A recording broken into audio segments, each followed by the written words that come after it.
వేదిక మీదకి సాదరంగా ఆహ్వానం చేస్తున్నాము.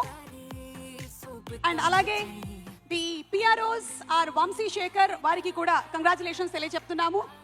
అండ్ అనంత్ శ్రీరామ్ గారు, హార్టీ వెల్కమ్ టు యూ అండి.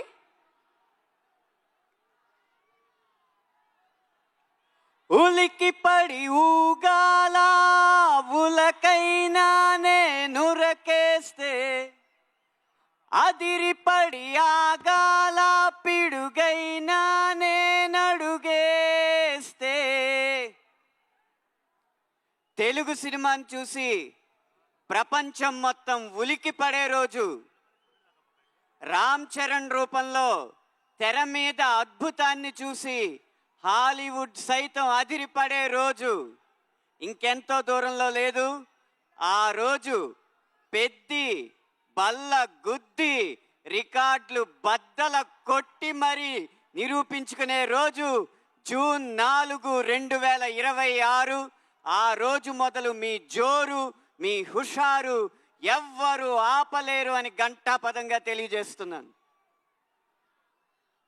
రాబోయే ఆ విజయ బేర్ని విజిల్స్ రూపంలో వినిపించడానికి విజయవాడ గడ్డకి, విజయవాడ నడి బొడ్డుకి విచ్చేసిన అభిమానులందరికీ, ఊరి నుంచి ఇక్కడికి ఉరుక్కుంటూ వచ్చిన ప్రతి ఒక్కరికి ఈ ఊపిరి సాక్షిగా వందనాలు అర్పిస్తున్నాను.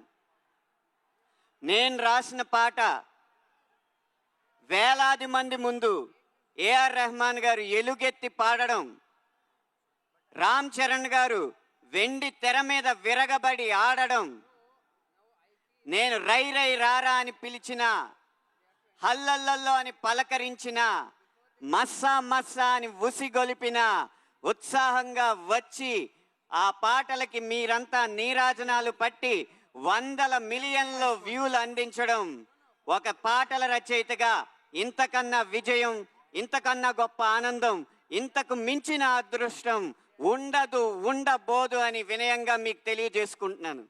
ఇవన్నీ కూడా నాకు ఒకే ఒక్క సినిమాతో అందించింది ఆ ఒకే ఒక్కడు. అతను ఎవరో కాదు, ఒక క్రాస్ ఓవర్ అథ్లెట్.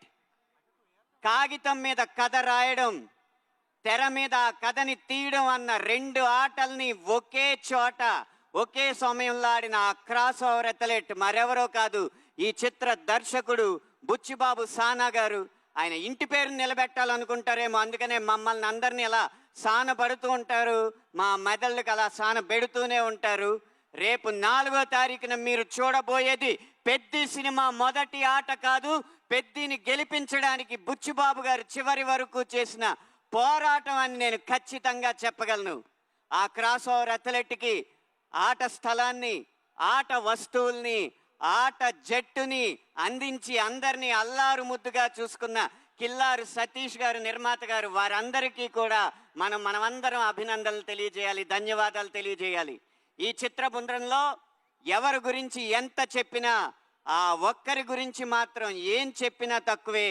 ఆయన ఎవరో కాదు, ఈ చిత్రాన్ని నడిపించిన కథానాయకుడు mega power star Ram Charan గారు.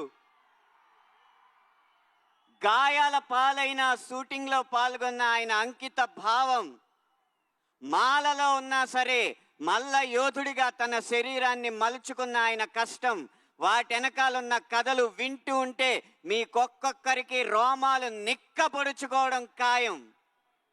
కానీ ఈ సినిమాకి రామ్ చరణ్ గారి కంటే పెద్ద హీరో ఉన్నారు. అవును, మీరు వింటున్నది నిజమే. ఈ సినిమాకి రామ్ చరణ్ గారి కంటే పెద్ద హీరో ఎవరో కాదు, ఈ పెద్దిగాడి కథ కొండరాళ్లనే కండరాళ్లుగా మార్చి ఆడి పోరాడి కండాల్ని కదిలించిన పెద్దిగాడి కథ. మీరు టీజర్లో నిదర్శనం చూసే ఉంటారు. పెహల్వాన్ పెద్దిగా కనపడుతుంటే అక్కడ కనపడుతుంది రామ్ చరణ్ కాదు, ఆంజనేయ స్వామి అని ప్రతి గుండె ఈ ఆంధ్రప్రదేశ్, తెలంగాణ మొత్తం ప్రతిధ్వనించింది. అది ఈ కథకున్న బలం.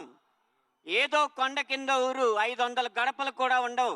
ఆ ఊరి కోసం పోరాడినోడికి దేశం మొత్తం ఎందుకు నీరాజనాలు పడుతుంది అంటారా? ఇన్ని కోట్ల ఎకరాలు ఉన్న ఈ దేశంలో ఆ 5 ఎకరాల కోసం దేశం మొత్తం 100 సంవత్సరాలు పోరాడి సాధించలేదా?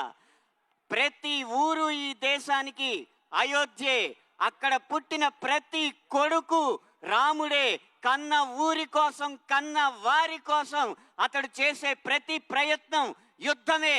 ఆ పోరాటంలో అతన్ని ప్రేమించి అతని వెనక నిలబడ్డ మీలాంటి ప్రతి ఒక్కడు హనుమంతుడే, బలవంతుడే, భగవంతుడే. కాబట్టి ఈ పెద్ది కేవలం పైకి సినిమా కథలా కనిపిస్తున్నా ఈ పెద్ది కొండ కిందూరి రామాయణం.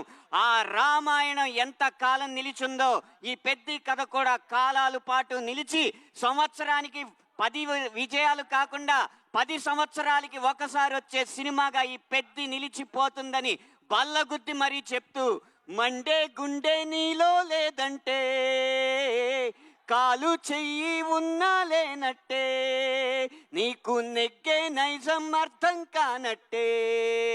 ఇది పెద్ద సినిమా ఇచ్చే సందేశం. ఇంతటితో నా మాటలు సమాప్తం. ధన్యవాదాలు. Thank you so much Anant Sriram గారు. మీ మాటల ప్రవాహం చాలా బాగుంది, పాటల ప్రవాహం చాలా బాగుంది. మీరు అడపాదడపా మా కోసం కొన్ని స్టెప్పులు కూడా వేస్తూ ఉంటారు. కాబట్టి చిక్రీ స్టెప్ ఏమైనా ఇవాళ ట్రై చేద్దాం అనుకుంటున్నారా? లేదు, సతీష్ గారు పారితోషికం ఇవ్వలేదు. అందుకని చిక్రీ స్టెప్ వేయట్లేదా? నేను స్టెప్ వేయాలంటే రామ్ చరణ్ గారి కంటే ఎక్కువ పారితోషికం కావాలి. వామ్మో, నమస్కారం అండి. ఈ ఒక్క వీడియో చాలు రేపటికి వైరల్ అవ్వడానికి. Thank you so much sir. ఆటైనా వేటైనా మన